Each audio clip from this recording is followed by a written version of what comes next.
I'm working on a post telling my story about the first time I auditioned as a singer, how I failed and what happened after. Liked to know what you all think and what kind of outro should I use at the end of the group members to respond. Here it is.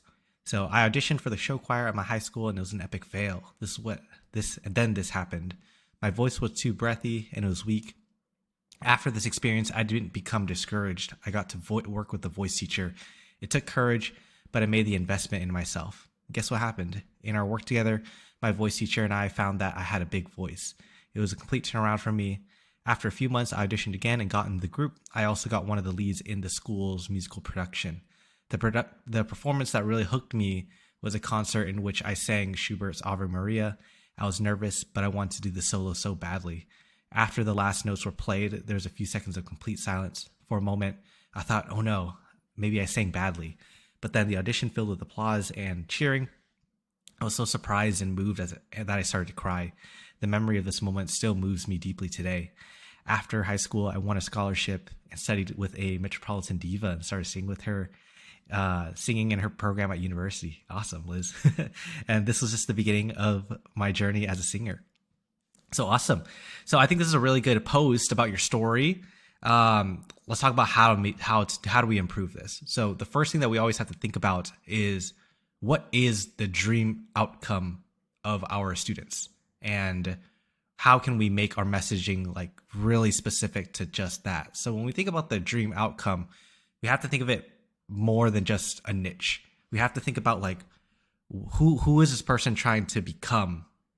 How do they feel during this transformation as well? And you have a lot of words in there that evoke emotion.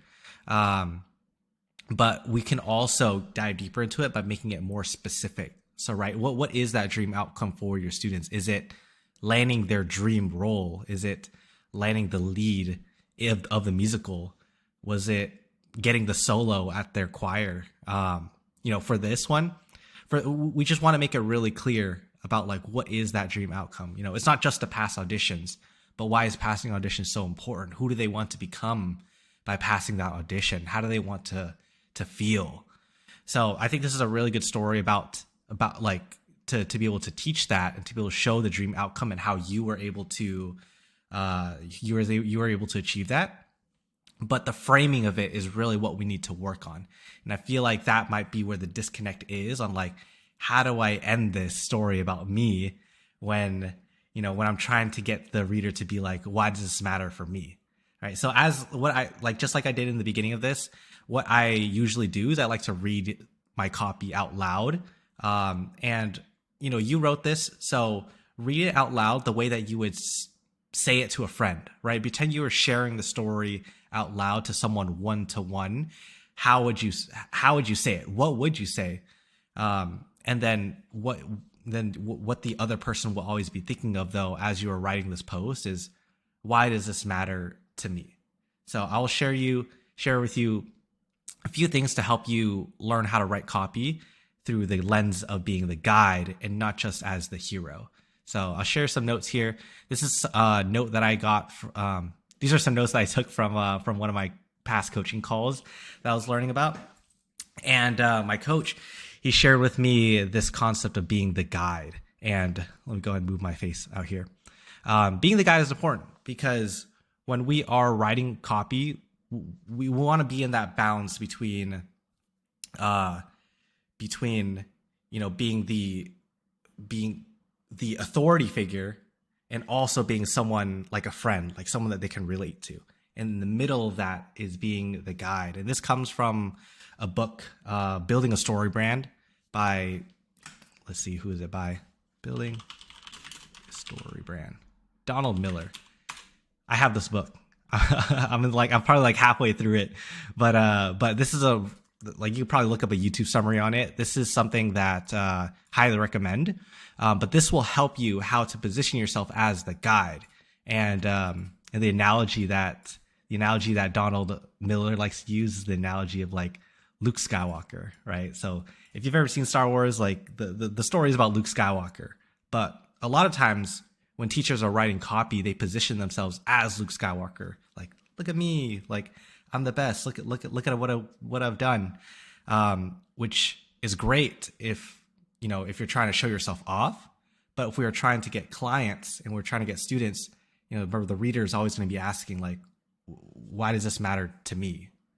Right. And what we need to do is we need to frame ourselves as not as Luke Skywalker, but as Yoda, the guide, right? Yoda has all the answers, but he's not the main character of the story. He's just someone in the hero's journey that is helping Luke Skywalker get to where he wants to go, which is like to defeat the Sith, to take down the Sith Empire, right?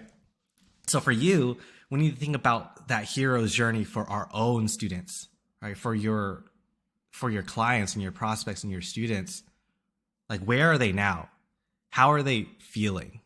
Like, them not being able to land that lead role, what are they thinking to themselves? What are those thoughts that are going through their heads? Can you meet them where they're at right there?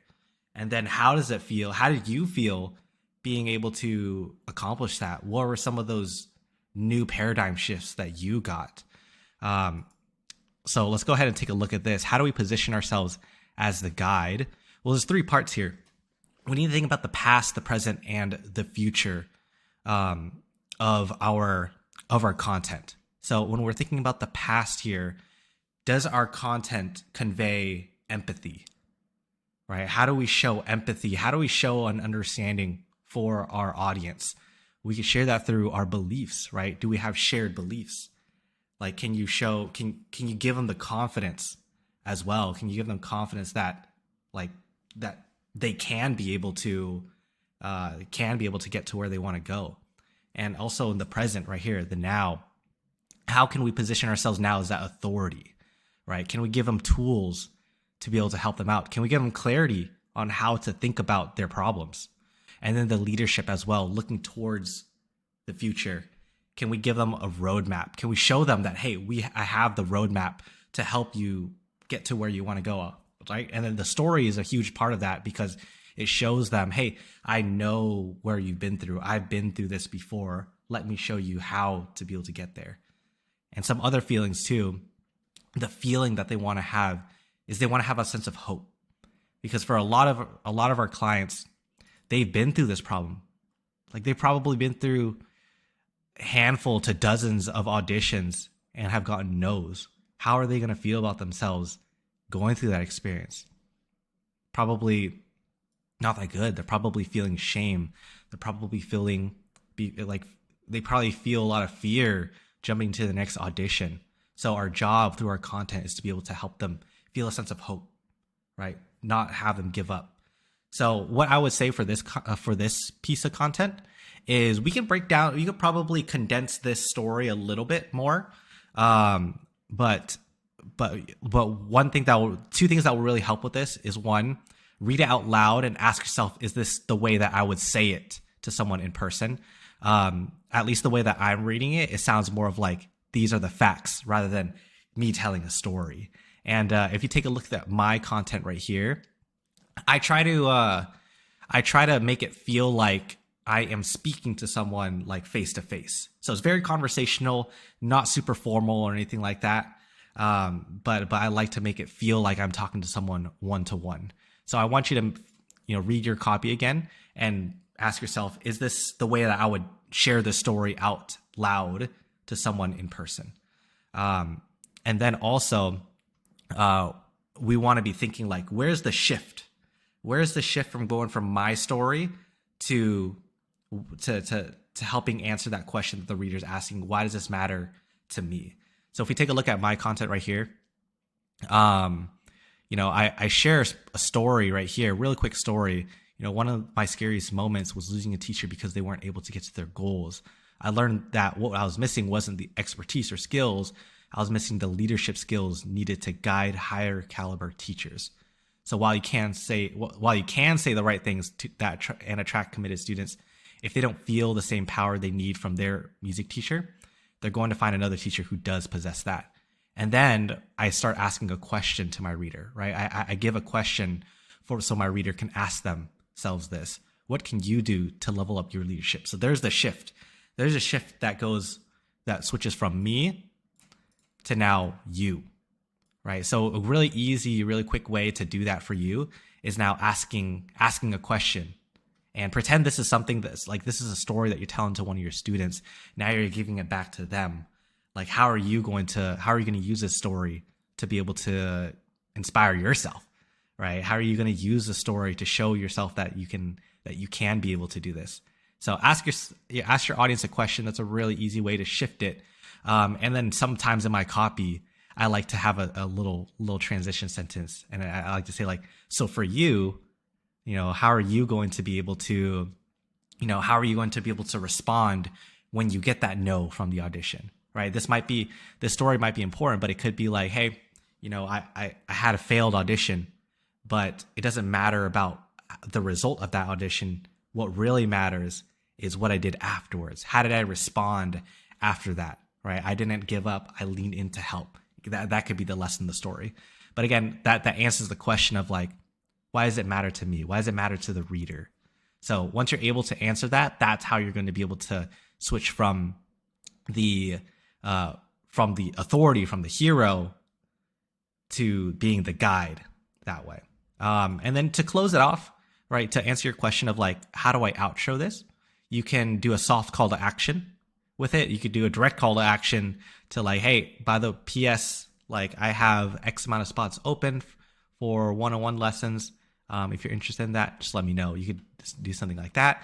But sometimes I like to end it off with a question as well, so that it gets the reader thinking, and it gets the reader thinking about this post after they have read it, right? So it's like, what do you value about your mentors? Was it because they're a good musician, or was it the energy that they had through their leadership? So I like to ask questions, open-ended questions, to help kind of like facilitate that self-dialogue that I want the reader to have.